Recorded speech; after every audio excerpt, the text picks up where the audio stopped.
70 দশকের ঘটনা। তখন সুলেখক প্রবীর জানা ছাত্র। একদিন দুপুরে তিনি দেখলেন ভবানীপুরের যদুবাবুর বাজারের সামনে আশুতোষ মুখার্জি রোডের দুধারে অজস্র মানুষ রোদে ভিড় করে দাঁড়িয়ে আছেন। তিনি ভাবলেন কোনো বিখ্যাত ব্যক্তি হয়তো এই রাস্তা দিয়ে যাবেন, তাকে দেখার জন্য লোকেরা ভিড় করেছেন। তিনিও ফাঁকা জায়গা খুঁজে এক স্থানে দাঁড়িয়ে থাকলেন। কিছু সময় পরে তিনি দেখলেন খোলা গাড়িতে সাদা রঙের শাড়ি পরা, শরীর থেকেই দিব্য জ্যোতি ছড়িয়ে পড়ছে রোদে একজন মহাযোগিনী হাজরার দিক থেকে আসছেন। ভিড়ের মধ্য থেকে কেউ কেউ এগিয়ে ফুলের মালা তার গলায় পরিয়ে দিচ্ছেন। যারা ভিড় ঠেলে সামনে এগোতে পারছেন না, তারা ফুলের মালা ছুড়ে দিচ্ছেন সেই মহাযোগিনীর দিকে। মহাযোগিনী তার গলার মালা খুলে ছুঁড়ে দিচ্ছেন ভিড়ের দিকে। একটি মালা হঠাৎ প্রবীর জানার মাথার ওপর এসে পড়ল। অনেক লোক দৌড়ে এসে তার উপর ঝাঁপিয়ে পড়লেন মালা থেকে ফুল সংগ্রহ করার জন্য। প্রবীর জানাও ভয় পেয়ে সেই মালা না নিয়ে তাড়াতাড়ি সেখান থেকে দূরে সরে গেলেন। তিনি দেখলেন মালা থেকে ফুল সংগ্রহের জন্য লোকেরা কাড়াকাড়ি করছেন। পরে তিনি জেনেছিলেন সেই মহাযোগিনীর নাম মা আনন্দময়ী। তখন প্রবীর জানার বয়স খুবই কম। অবাক হয়েছিলেন সেই মহাযোগিনীর হাসি ও শরীর থেকে দিব্য জ্যোতি বিচ্ছুরিত হতে দেখে এবং অজস্র মানুষকে অপেক্ষা করতে দেখে। যাই হোক, একজন সাধিকাকে শুধু এক পলক দেখার জন্য এই যে এত মানুষের ঢল, তা কি এক কণা করুণা লাভের জন্য নয়? কারণ মানুষ জেনে গেছেন আনন্দময়ী মা আনন্দে বিভোর থেকেও মানুষের প্রতি অশেষ করুণা বিতরণ করেন।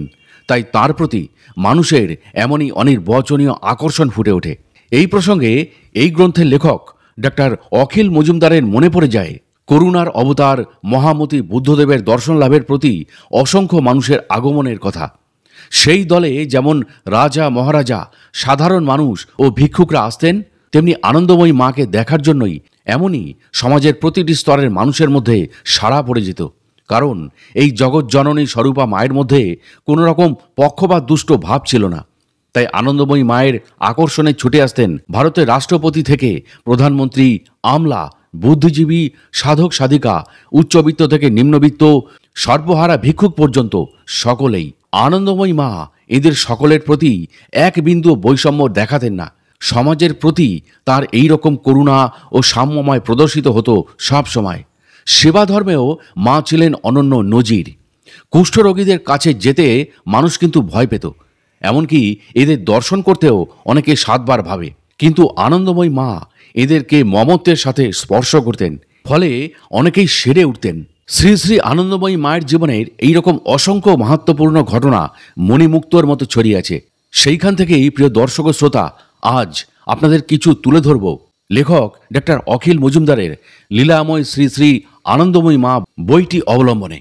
আনন্দময়ী মায়ের কাছে অনেক ভক্ত বিভিন্ন উদ্দেশ্য নিয়ে আসতেন, কিন্তু তাদের স্বরূপ অনুযায়ী তারা মায়ের কাছে সেই রকম ব্যবহার পেতেন। এইভাবেই কেউ কেউ মাকে বিভিন্ন মূর্তিতে দর্শন পেয়েছিলেন। কাশীর নির্মলচন্দ্র চট্টোপাধ্যায় একবার মাকে দেবী সরস্বতী মূর্তিতে দেখতে পেয়েছিলেন। তিনি হয়তো মাকে ওই মূর্তিতে দেখতে চেয়েছিলেন। 1926 সালে তিনি অন্যান্য ভক্তদের সঙ্গে সিদ্ধেশ্বরী থেকে হেঁটে মায়ের শাহবাগ আশ্রমে এসেছিলেন। তখন সকাল 10টা হবে। তিনি এসে হঠাৎ দেখতে পেলেন নাচঘরের একটা থামে হেলান দিয়ে যেন সরস্বতী মূর্তি দাঁড়িয়ে। তিনি ভাবলেন ব্যাপারটা কি, তাই একটু এগিয়ে আসতেই বুঝলেন মাতা আনন্দময়ী ওই রকম মূর্তিতে দাঁড়িয়ে আছেন। তিনি পরে বলেছিলেন যে এত শুভ্র বর্ণ তিনি আর কখনোই দেখেননি। আমরাও বুঝতে পারি সত্যি তিনি ভাগ্যবান ছিলেন। আনন্দময়ী মাকে সিদ্ধেশ্বরী কালীবাড়িতে ছিন্নমস্তার মূর্তিতেও দেখেন কলকাতার ভক্ত প্রমথবাবু। বিষয়টি ছিল এইরকম, প্রমথবাবু অনেকদিন থেকেই ভাবছিলেন কতজন মাকে কত মূর্তিতে দেখেন। তিনি যদি তাকে ছিন্নমস্তার মূর্তিতে দেখতে পেতেন তাহলে ভালো হতো। কিছুদিনের মধ্যেই প্রমথবাবু মাকে দর্শনের জন্য সিদ্ধেশ্বরী কালীবাড়িতে গেলেন। সেদিন অনেক রাত পর্যন্ত তিনি কালী মন্দিরের বারান্দায় আনমনা হয়ে বসেছিলেন। রাত তখন অনেক। বাবা ভোলানাথ তখন ঘুমিয়ে পড়েছেন। প্রমথবাবু তখন মাতৃনাম জপ করছিলেন। আনন্দময়ী মা ছিলেন মন্দিরে। মুখে বড় ঘোমটা থাকায় তার মুখ দেখা যাচ্ছিল না। তিনি স্থির হয়ে বসেছিলেন। এমন সময় প্রমথবাবু দেখতে পেলেন মা হঠাৎ উঠে দাঁড়ালেন। মাথায় ঘোমটা নেই, মাথাটা উল্টো পিঠের সঙ্গে মিশে গেছে। অর্থাৎ তার দিকে সরাসরি তাকালে মনে হবে তার মাথা নেই, তিনি যেন ছিন্নমস্তা। সেদিন প্রমথবাবুর সঙ্গে তার এক চাপরাশিও সেখানে উপস্থিত ছিলেন। তিনিও উত্তেজিত হয়ে প্রমথবাবুকে বললেন, বাবু, আমি মায়ের মধ্যে দশমহাবিদ্যা রূপ দেখলাম। এই কথা শুনে প্রমথবাবু তাকে বললেন, আরে তুই তো দেখি অনেক ভাগ্যবান, আমি তাকে দেখলাম একই রূপে, আর তুই তাকে দেখলি 10টা রূপে। আশুতোষ কলেজের ভাইস প্রিন্সিপাল কালিদাস সেন বাংলা 1346 সালের 26শে কার্তিক আনন্দময়ী মাকে ষোড়শী ভুবনেশ্বরী মূর্তিতে দর্শন করেছিলেন।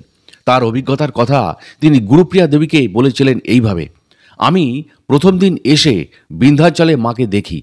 মা সে সময় উপরে এই ঘরটিতে শুয়েছিলেন। দেখলাম যেন কোটি চন্দ্রের জ্যোতি মায়ের মুখে। আমার বাবা একবার দশমহাবিদ্যার ছবি এনেছিলেন। আমার মনে হলো আমি পরিষ্কার দেখলাম ষোড়শী ভুবনেশ্বরী মূর্তি। এমন পরিষ্কার দেখলাম কি বলবো। কিন্তু সেই সময় মায়ের চরণ দুটি হয়তো কাপড়ে ঢাকা ছিল, তাই তিনি তার চরণ দর্শন করতে না পেরে খুবই দুঃখিত হন। এর কয়েকদিন পরের ঘটনা, তখন তিনি বিন্ধ্যাচলের অন্যতর ছিলেন। তিনি একদিন পরম বিস্ময়ের সঙ্গে লক্ষ্য করলেন মা আনন্দময়ী স্বয়ং এসে উপস্থিত হয়েছেন।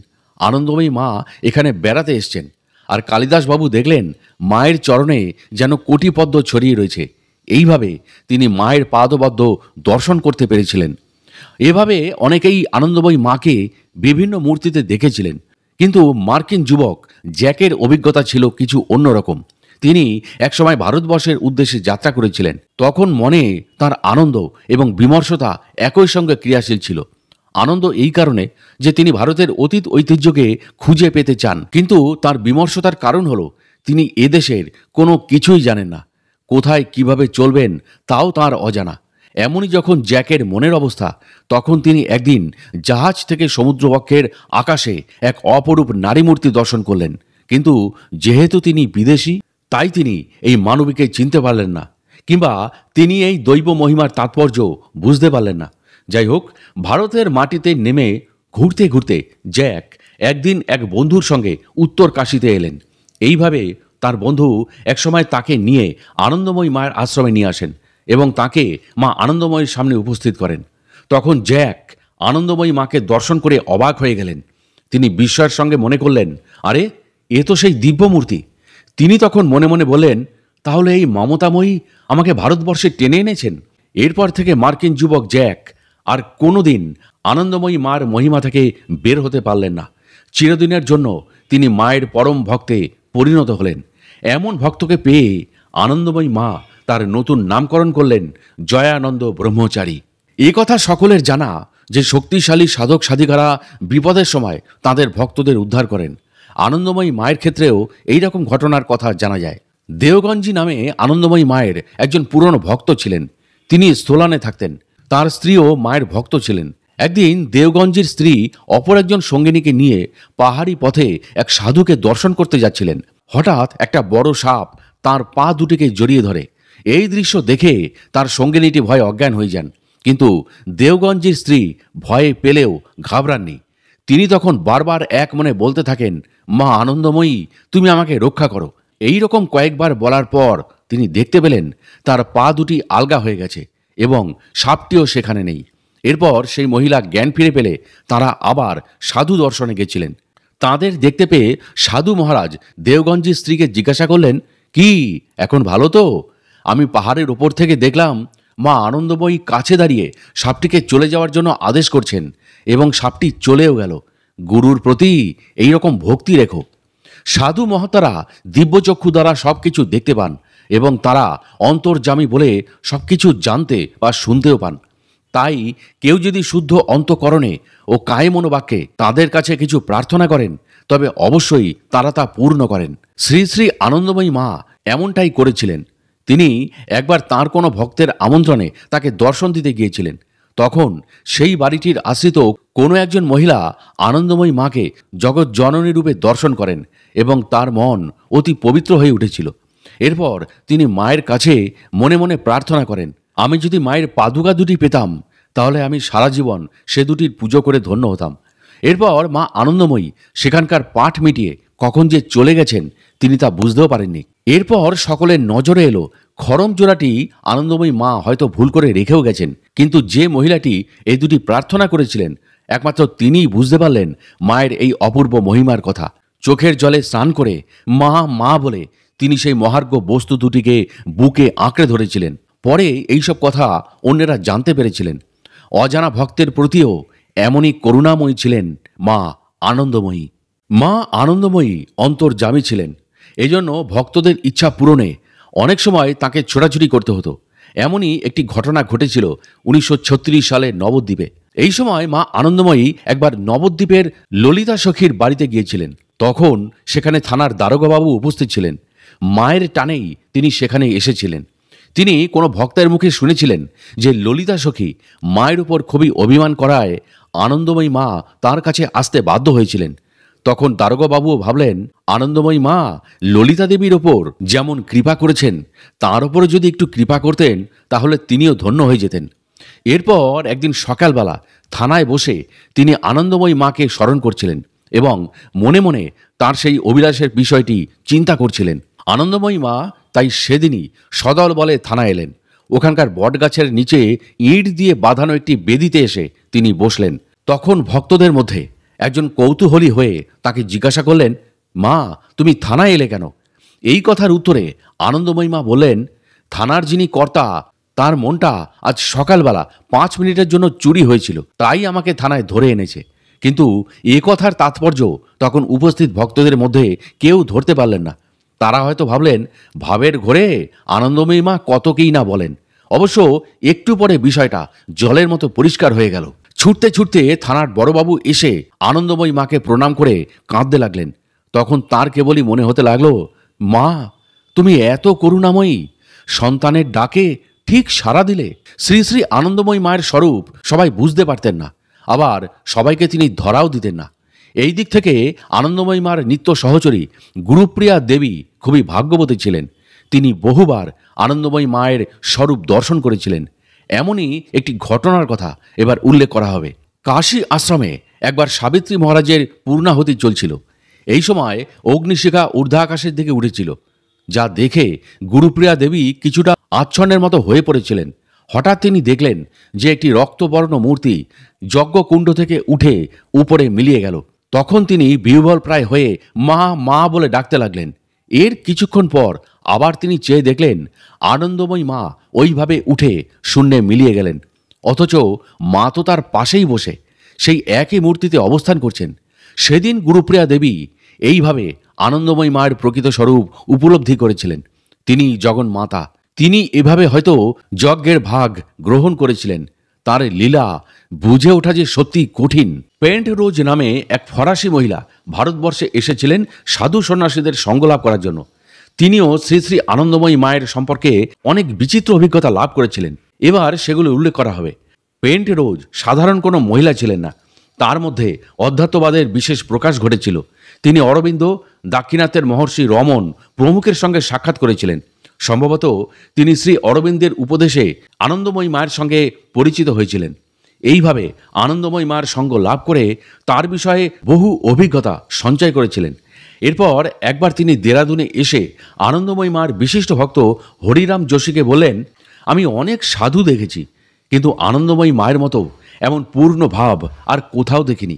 আমি যখন আলমোড়াতে আনন্দময়ী মায়ের সমাধি অবস্থায় তার কাছে বসেছিলাম, তখন দেখেছিলাম মায়ের শরীরটা যেন এক বিরাট আকার ধারণ করলো। আমি ভাবলাম হয়তো আমার দেখার ভুল, কিন্তু চোখ খুলেও দেখি একই রকম। কিছুকাল পরে মায়ের শরীর থেকে একটি সূর্য কিরণের মতো জ্যোতি বেরোতে লাগলো এবং তা শান্ত হয়ে আমার দেহে প্রবেশ করলো। আমি কাঁপতে লাগলাম। পরে আনন্দময়ী মা আমার দিকে তাকালেন, আমিও তাকালাম এবং তখন আমি শান্ত হলাম। অনেক লোকের ভিড় ছিল। এরপরে আমার অবস্থার পরিবর্তন হয়ে গেল। আমি মনে করি শ্রী শ্রী আনন্দময়ী মা তাই পরাজ্ঞান বা ব্রহ্মজ্ঞান। দেরাদুনে মৌন হয়ে পেন্ট রোজ ঘরে বসেও আনন্দময়ী মার বিষয়ে একটি সুন্দর অভিজ্ঞতা লাভ করেন। সেখানে তিনি দেখতে পান যে আনন্দময়ী মা যেন বিরাট মূর্তি ধারণ করে হাত পেতে বসে আছেন আর সবাইকে ডেকে ডেকে বলছেন, তোরা বাইরে কেন ঘুরে বেড়াচ্ছিস? আমার ভেতরে আয়, অন্তরাজ্যে প্রবেশ কর। মানুষ যদি ভগবানের ওপর অভিমান করে তাহলে ভগবান কি করবেন? শ্রী শ্রী আনন্দময়ী মাও একসময় এইরকম ধর্ম সংকটে পড়েছিলেন। 1957 সালের আগস্ট মাসের কথা। মা তখন ছিলেন দেরাদুনে। বেশ কিছুদিন ধরে তার শরীর অসুস্থ, শয্যাশায়ী হয়ে আছেন। ভক্তেরা সবাই চিন্তান্বিত। ফরাসি ডাক্তার এলেন আনন্দময়ী মাকে দেখতে। তার নাম উইন্ট্রুব। পেশায় ডাক্তার হলেও তিনি ছিলেন আনন্দময়ী মায়ের একজন পরম ভক্ত। মা তার নাম দিয়েছিলেন বিজয়ানন্দ। তিনি উপস্থিত হয়েছেন দেখে আনন্দময়ী মা তাকে জিজ্ঞাসা করলেন, কেমন আছো? মাথা নেড়ে বিষণ্ণ মুখে সেই ডাক্তার জবাব দিলেন, ভালো না। মা তখন কারণ জিজ্ঞাসা করলে তিনি জানালেন যে মায়ের শরীর খারাপ হলে সন্তান কি করে ভালো থাকবে। এরপর তিনি আনন্দময়ী মায়ের সামনে গিয়ে মাথাটি চৌকির ওপর রেখে শিশুর মতো কাঁদতে লাগলেন। কাঁদতে কাঁদতে তিনি মাকে বললেন, মা, আমি প্রতিজ্ঞা করেছি আপনার শরীর যতদিন না সুস্থ হয় ততদিন পর্যন্ত আমি জলগ্রহণও করব না। ডাক্তারের এইরকম প্রতিজ্ঞা করার কারণও ছিল, মা ওষুধপত্র গ্রহণ করতেন না। নিজে ইচ্ছা না করলে, কোনো পথ্য গ্রহণ না করলে কখনো তিনি ভালো হতেন না। মা এবার নরম হলেন, কেননা ডাক্তার যা বললেন তা শুধু কথার কথা নয়, সত্যিই তিনি অন্ন জল গ্রহণ করবেন না। তাই আনন্দময়ী মা তাকে অনেক করে বোঝালেন এবং বারবার বললেন, এরকমটা করতে নেই, এই শরীরের জন্য এইভাবে কোনো সংকল্প করা ঠিক নয়, মন দিয়ে জপ ধ্যান করো। তোমার কথা তো এই শরীর শুনলো, এবারে শরীরের কথাটা তুমি শোনো। ডাক্তার কিছুটা প্রসন্ন হলেন, কিন্তু তার চোখের জল বাগ মারল না। তিনি কাঁদতে কাঁদতেই বেরিয়ে গেলেন। মা আনন্দময়ী ভগবানের সংসার করেন, তাকে আশ্রম চালাতে হয়, যদিও তিনি তা চালান না। সব কিছুই কী করে যেন হয়ে যায়। প্রাকৃতিক দুর্বিপাক থেকে সন্তানদের রক্ষা করতে হয়, কিন্তু মানুষ তা পারে না। যদিও মা হয়তো তা পারবেন, কারণ তিনি তো প্রকৃতির অধীন নন। এইভাবেই আনন্দময়ী মায়ের ইচ্ছায় কখনো বৃষ্টি বন্ধ হয়, আবার কখনো বৃষ্টিও ধরাধামে নেমে আসে। একবার কাশীর আশ্রমে ভাগবত সপ্তাহ চলছে, বহু ভক্তদের সমাবেশ হয়েছে, বেশ ভালোভাবেই সব কিছু চলছিল। কিন্তু সপ্তাহের শেষে গণ্ডগোল হলো। মা আনন্দময়ী মা বলে রেখেছিলেন সবাই ছাদে যাবে, সেখানেই সকলের খাওয়া দাওয়ার ব্যবস্থা হয়েছিল। কিন্তু খাওয়ার আগে মুষলধারে বৃষ্টি নামলো। আনন্দময়ী মা ছিলেন অন্নপূর্ণার মন্দিরে। একটু পরে বৃষ্টি কিছুটা কমলো, কিন্তু তখনও পুরো বৃষ্টি থামার কোনো লক্ষণ নেই। আনন্দময়ী মা এর মধ্যেই ছাদে উঠে এলেন। তিনি সেখানে এসে বললেন, আমি বৃষ্টির মধ্যেই বসে খাবো, বৃষ্টিতে ভিজব। মায়ের কথায় অনেকেই বিস্মিত হলেন, এটাও সম্ভব? তবে অনেকেই মনে করলেন, মা যখন বলেছেন তখন দেখাই যাক না, বৃষ্টিও থামতে পারে। কিন্তু গুরুপ্রিয়া দেবী একেবারেই নিশ্চিন্ত হলেন, তবে শেষটাও ভালোভাবেই কাটবে, তাই তিনি খুবই প্রসন্ন হলেন। এর কিছুক্ষণের মধ্যেই আকাশ পরিষ্কার হয়ে গেল, আলো ফুটল। তখন কেউ কি বলতে পারবে কিছুক্ষণ আগেই যে মুষলধারে বৃষ্টি হচ্ছিল? আর একবার এই কাশীর আশ্রমেই আনন্দময়ী মায়ের ইচ্ছাতেই এই রকম এক অভাবনীয় ঘটনা ঘটেছিল। সেবার অখণ্ডানন্দ স্বামীজির তিরোভাব তিথি উপলক্ষে ভান্ডারা দেওয়ার ব্যবস্থা হয়েছিল। শতাধিক সাধু সেখানে উপস্থিত হয়েছিলেন। গোটা আশ্রমেই একটা ব্যস্ততা চলছে তখন। প্রথম থেকেই আনন্দময়ী মা নিজে দাঁড়িয়ে থেকে সব দিকেই লক্ষ্য রাখছেন, সব ব্যবস্থাটাই যাতে নিখুঁতভাবে শেষ হয় সেই দিকেই মায়ের দৃষ্টি পড়ে আছে। সব কিছুই ঠিকঠাক চলছে, আর কিছুক্ষণের মধ্যেই সাধুদের ভোজন শুরু হয়ে যাবে। কিন্তু দিনটা আজ বড়ই উত্তপ্ত, সূর্য যেন আগুন ঢালছে, একটা অস্বস্তি অনুভূত হচ্ছে। তাই সন্তানদের কষ্ট আনন্দময়ী মায়ের বুকে লাগলো। তাই হঠাৎই তার খেয়াল হলো, একটু মেঘ হলে মন্দ হতো না, পরিবেশটা তাহলে পাল্টাতো। যেমন মায়ের ইচ্ছা তেমনি কাজ। দেখতে দেখতে সূর্যদেব যেন উধাও হয়ে গেলেন। আকাশটা মেঘে ভরে উঠল, একটা ঠান্ডা হাওয়া যেন বইতে লাগলো। এই রকম মেঘের আনাগোনা দেখে ভক্তরা কিছুটা ভয় পেয়ে গেলেন। ঠান্ডা হলো তো বটে, এখন যদি বৃষ্টি নামে। তাই তারা কয়েকজন মায়ের কাছে ছুটে গেলেন। মা তখন সাধুরা যেখানে ভোজন করতে বসেছেন সেইখানে গিয়ে দাঁড়ালেন। কোথায় বৃষ্টি? সূর্যদেব আবার একটু একটু করে উঁকি দিতে লাগলেন, কিন্তু ঠান্ডা ভাবটা কাটল। এইভাবে নির্বিঘ্নে ভোজন পর্ব সেদিন শেষ হলো। অনেকেই তখন বুঝতে পারলেন এ সবই আনন্দময়ী মায়ের লীলা। অনেক গুরুতর রোগ নিজের শরীরে ধারণ করে আনন্দময়ী মা ভক্তদের রক্ষা করতেন। এই রকম ঘটনা সাধকদের ক্ষেত্রে লক্ষ্য করা যায়। এই বিষয়ে শ্রী রামকৃষ্ণদেব ও আরও অনেকের কথা কিন্তু আমরা শুনেছি। মাতা আনন্দময়ীর ক্ষেত্রেও এই রকম ঘটনা অনেকবারই ঘটতে দেখা গেছে। এর মধ্যেই একটা ঘটনা ছিল এই রকম। 1963 সালের 15ই জুলাই আনন্দময়ী মা তখন হরিদ্বারে আছেন। মাঝরাতে হঠাৎই মায়ের প্রচণ্ড শ্বাসকষ্ট দেখা দিল। সেদিন রাতে মা কিছুই খেলেন না, একটু জল খেয়ে শুয়ে পড়লেন। কিন্তু হঠাৎ মায়ের এইরকম শ্বাসকষ্ট হলো কেন তা কেউ কিন্তু বুঝতে পারলেন না। 16ই জুলাই বিকেল 5টায় বৃন্দাবন আশ্রম থেকে টেলিগ্রাম এলো, স্বরূপানন্দ গুরুতর অসুস্থ। আগের দিন রাত্রে ব্যথায় খুব কষ্ট পেয়েছেন। ডাক্তাররা সন্দেহ করছেন অ্যাপেন্ডিসাইটিস। মরফিয়া দেওয়া হয়েছে, কিন্তু অবস্থার কোনো উন্নতি হয়নি। এই স্বরূপানন্দ আনন্দময়ী মায়ের একজন বিশিষ্ট ভক্ত ছিলেন। মা তাই চিন্ময়ানন্দ নামে তার আরেকজন ভক্তকে সঙ্গে সঙ্গে বৃন্দাবনে পাঠিয়ে দিলেন, যাতে স্বরূপানন্দের ঠিকমতো চিকিৎসা হয়। মায়ের কাছে টেলিগ্রামের কোনো প্রয়োজন হয় না। তার শরীর ও মনে সব খবরই প্রকাশ পেত। তিনি বুঝতে পারলেন যে অবস্থা গুরুতর। পরে জানা গিয়েছিল অবিলম্বে স্বরূপানন্দের অপারেশনের তোড়জোড় চলছে। এদিকে হঠাৎই একদিন আনন্দময়ী মায়ের ডান পায়ের মধ্যমাটি ভাঙল। তিনি স্নান করে উঠে পা মুছতে যাচ্ছিলেন, আর অমনি পায়ের আঙুলটিতে কট করে একটা শব্দ হলো। সঙ্গে সঙ্গে মা বুঝতে পারলেন যে আঙুল তার ভেঙেছে। পাশেই ছিলেন মায়ের প্রিয় ভক্ত পুষ্পাদি। মা তাকে এসব কথা কাউকে বলতে বারণ করে দিলেন। মায়ের আঙুলটি গুরুতরভাবে ভেঙেছিল, তাই তিনি নিজের চিকিৎসা নিজেই করলেন। প্রথমে ঠান্ডা জলে কিছুক্ষণ পা ডুবিয়ে রাখলেন, পরে বাঁশের সরু কঞ্চি লাগিয়ে শক্ত করে বেঁধে রাখলেন। অথচ আঙুলটি ফুলে গিয়েছিল, টনটন করে ব্যথাও হচ্ছিল, প্রায় হাতই লাগানো যাচ্ছিল না। কিন্তু এত বড় খবর কি চাপা থাকে? কয়েকদিনের মধ্যে বিষয়টি জানাজানি হয়ে গেল। আর ওদিকে বৃন্দাবন থেকে খবর এলো স্বরূপানন্দের অপারেশন হয়েছে। পেট চিরে দেখা গেছে যে অ্যাপেন্ডিসাইটিক্স ফেটে গিয়ে বিশ্রী রকম অবস্থা, পুঁজ ও রক্তে একাকার হয়ে গেছে। ডাক্তাররা বুঝে পেলেন না এসব ক্ষেত্রে রোগী বেঁচে আছেন কি করে, কিন্তু স্বরূপানন্দ রক্ষা পেয়েছিলেন। এদিকে মায়ের আঙুলের অবস্থাও তখন ভালো। পরে ডাক্তার এসে পরীক্ষা করে দেখলেন আঙুল ভালোভাবেই জোড়া লেগে গেছে। মাও হাঁটাচলা করতে পারছেন। এইভাবে আনন্দময়ী মায়ের আঙুলের ওপর দিয়েই স্বরূপানন্দের জীবন রক্ষা হয়েছিল। এই ঘটনা নিয়ে পরে প্রশ্ন করা হলে মা উত্তর দিয়েছিলেন, আপনার জনের জন্য করা, ঢাকঢোল পিটিয়ে বলার কি আছে। এইভাবে আনন্দময়ী মা ভক্তদের রক্ষা করতে নিজের শরীরের ওপরে অনেকবারই আঘাত সহ্য করেছিলেন। এই সবই হল মহাপুরুষ মহামানবীদের লীলার অঙ্গ। মা শারদা যেমন আশ্রিত সন্তানদের দিকে সবসময় নজর রাখতেন, মা আনন্দময়ীও এমনটাই করতেন। এবার কাশীর ঘটনা। আনন্দময়ী মা মোটর গাড়িতে স্টেশন থেকে শহরের দিকে যাচ্ছেন। গাড়ির পেছনের সিটে বসেছিলেন সন্তান ও শিষ্য নারায়ণানন্দ স্বামী। সামনের সিটে বসেছেন ডাক্তার গোপাল দাশগুপ্ত। তিনি বড় মজাদার লোক ছিলেন। মায়ের সঙ্গে গল্প করতে আরম্ভ করলেন। নারায়ণানন্দ এইসব গল্প অন্যমনস্ক হয়ে শুনছিলেন। এমন সময় তার গায়ের গরম চাদরখানা খুলে গিয়ে তার বুকটা অনাবৃত হয়ে পড়ল। মা কথাবার্তার মধ্যেই তা লক্ষ্য করলেন। তখন খুব শীত পড়েছিল, ফলে বাতাস লেগে নারায়ণানন্দের অসুখ হয়, তাই মায়ের আশঙ্কা হলো। এই জন্য তিনি গোপালবাবুর কথা শোনার ফাঁকে স্বামীজির চাদরখানা ভালো করে তার গায়ে জড়িয়ে দিলেন। শুধু তাই নয়, সযত্নে চাদরের খুঁটখানা ঘুরিয়ে নিয়ে সন্তানটির ঘাড়ের পেছনে গুজে দিলেন। কে বলবে তিনি গর্ভধারিণী মা ছিলেন না?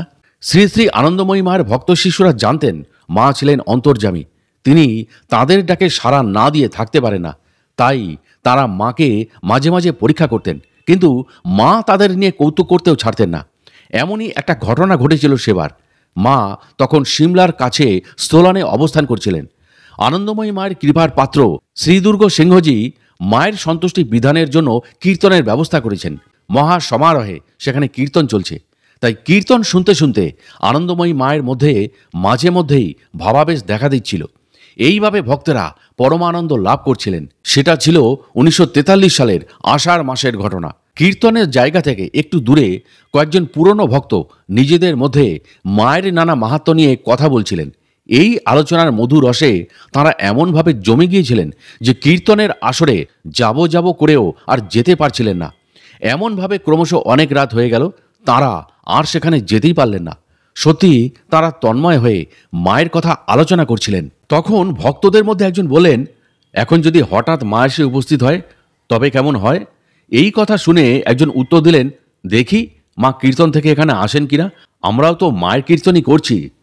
তখন আরও কয়েকজন এই কথার প্রতি সমর্থন জানালেন, অর্থাৎ মনে মনে তারা মাকে যেন পরীক্ষায় করতে চাইলেন। এই সময় আবার মুষলধারে বৃষ্টি হচ্ছিল, তাই তাদের ভাবনা হলো মা তাহলে আসবেন কি করে। ওদিকে কীর্তনের আসরে ভক্তদের অবাক করে দিয়ে আনন্দময়ী মা হঠাৎই উঠে পড়লেন এবং বৃষ্টিতে ভিজতে ভিজতে সেই ভক্তদের ঘরে এসে হাজির হলেন। সেখানকার ভক্তরা তখন স্তম্ভিত হয়ে গেলে আনন্দময়ী মা মুচকি মুচকি হাসতে থাকলেন। শ্রী শ্রী রাম ঠাকুর আনন্দময়ী মাকে সাক্ষাৎ ভগবতী বলেছিলেন, কিন্তু মাদ্রাজের বেদান্তবাদী সাধক রাজা গোপালজি আনন্দময়ী মাকে সাক্ষাৎ কালীমা রূপে বা দেবী মাতা রূপে দর্শন করেছিলেন। সে এক অদ্ভুত ঘটনা। রাজা গোপালজি বেদান্তবাদী সাধক ছিলেন, কিন্তু তার পিতৃদেব ছিলেন একজন তান্ত্রিক সাধক। এই কারণে তার পিতার মৃত্যু ঘটলে তিনি তার উপাস্য দেবীকে বিসর্জন দেবেন বলে মনস্থির করলেন। এই উদ্দেশ্যে তিনি দেবীর মন্দিরে গিয়ে দেখেন দেবী দণ্ডায়মান অবস্থায় না থেকে অর্ধশায়িত অবস্থায় আছেন। তখন তার মনে হলো দেবী বিদায় নিতে চাইছেন না, তাই তিনি দেবীর বিগ্রহকে সেদিন বিসর্জন দিলেন না। এর কিছুদিন পর তিনি কাশীতে গিয়ে দেবী আনন্দময়ী মাকে দর্শনের জন্য তার আশ্রমে গেলেন। মা তখন কাশীতে ছিলেন না। তখন ঘুরতে ঘুরতে আশ্রমে শ্রী শ্রী আনন্দময়ী মায়ের অর্ধশায়িত একখানা ফটো দেখে তিনি চমকে উঠলেন এবং বললেন, আরে, ইনি তো পিতার সেই আরাধ্যা দেবী যাকে আমি বিসর্জন দিতে চেয়েছিলাম। ইনি তাহলে স্বয়ং জগৎজননী। এই বলে তিনি আনন্দময়ী মায়ের চরণে সহস্রবার ভুল স্বীকার করলেন এবং যে কদিন তিনি কাশীধামে ছিলেন প্রতিদিন এখানে এসে ফটোতে তিনি ফুল দিয়ে শ্রদ্ধা জানাতেন। একসময় পরম বৈষ্ণব ও মাতৃভক্ত হরিবাবা শ্রী শ্রী আনন্দময়ী মাকে বিখ্যাত পণ্ডিত, সাধু, পরম বৈষ্ণব ও মহাভাগবত রসিকভূষণ বিদ্যা বিনোদের কাছে সাক্ষাতের জন্য নিয়ে গিয়েছিলেন। তখন তার বয়স ছিল 108 বছর। তিনি আনন্দময়ী মাকে দর্শন করে বলেছিলেন, এমন একটা জিনিস আমাদের কাছে এসেছেন, আমরা তা না বুঝে হেলায় হারাচ্ছি। আমি যে দেখছি এই যে চিন্ময় মূর্তি। বাল্যকালে মা আনন্দময়ী কেমন যেন একটা একলা একলা আপন জগতে বিরাজ করতেন। খুব কম কথা বলতেন কিংবা মনের কথা কাউকে খুব একটা বলতেন না। হঠাৎ হঠাৎ বাবা মাকে বা প্রিয়জনকে দু একটা অদ্ভুত কথা বলে চমকে দিতেন কখনো সখনো। তিনি তার কৈশোরকালেও সঙ্গী সাথীদের সাথে খুব একটা বাক্য বিনিময় করতেন না। বলা যায় আর 5টা ছেলেমেয়ের মতো সাধারণের কোনো তুচ্ছ বিষয় নিয়ে তিনি মত্ত থাকতেন না। তিনি ছিলেন বাক সংযমী, বরং প্রকৃতিকে তিনি আপন করে নিয়ে তাদের সঙ্গে একা একা কথা বলতেন ও মনের ভাব বিনিময় করতেন। হয়তোবা তিনি মনে করতেন এই বিশ্ব প্রকৃতি তার একান্ত আপনার, তাই তাতেই তিনি আত্মস্থ থাকতেন। এইভাবে হয়তো ক্রমশই বিশ্ব মাতা হয়ে উঠেছিলেন মা আনন্দময়ী। এইভাবে একটু বড় হতে না হতেই তখনকার প্রথা অনুসারে তাকে বিবাহ বন্ধনে যুক্ত করে দেওয়া হয়। কিন্তু সেক্ষেত্রেও ঘটল ব্যতিক্রমী ঘটনা। প্রথা অনুযায়ী সংসার বন্ধনেও তিনি আবদ্ধ হলেন না। নিজের জগতে ও কীর্তনের আনন্দে তিনি বিভোর হয়ে থাকতেন। তখনও তিনি বেশি কথা বলতেন না। ধীরে ধীরে আধ্যাত্মিক জগতের মুক্ত হওয়ায় তার প্রবল ভাব বিহ্বলতার সঙ্গে সঙ্গে তার বাকশক্তিও অবলীলাক্রমে বিকশিত হয়। তার জীবনীতে দেখা গেছে তার উপরে ছিল সরস্বতী দেবীর অশেষ কৃপা। কিভাবে যেন তার মনে হঠাৎ করেই সবকিছু এসে পড়ত এবং নির্ভুলভাবে তা প্রকাশ করে বলতে পারতেন এবং বিনা যত্নেই তার হাতের লেখাটি মুক্তোর মতো হয়ে উঠত। আনন্দময়ী মার সংসার জীবনের শুরুর সময় দেখা যায় তার মনে হঠাৎ হঠাৎ যেরকম মন্ত্রের উদয় হতো, সেই রকমই তার কথার শব্দবন্ধনও আপনা থেকেই জেগে উঠত। ইচ্ছে হলেই তখন এক অদৃশ্য শক্তি বলে অনেক কথাই তিনি বলে যেতেন। ইচ্ছে না হলে দিনের পর দিন তিনি চুপচাপ থাকতেন। তবে একথাও ঠিক যে জনসংযোগ বৃদ্ধির সঙ্গে সঙ্গে ভক্তদের আকুল প্রার্থনায় তিনি ক্রমশই বাংময়ী হয়ে উঠলেন। এইভাবেই বাণীময়ী হয়ে ওঠে তার জীবন। এই উদ্দেশ্যেই গল্পকথায় তিনি উপদেশ দিতেন। তখন সেই বাণী জীবন্ত হয়ে উঠত, কিন্তু তিনি কোনোদিন যুক্তিহীন অতিরিক্ত কথা বলতেন না। এই কারণে আকর্ষণীয় ও সরস কথায় তার বাণী ভক্তদের কানে মধু বর্ষণ করত।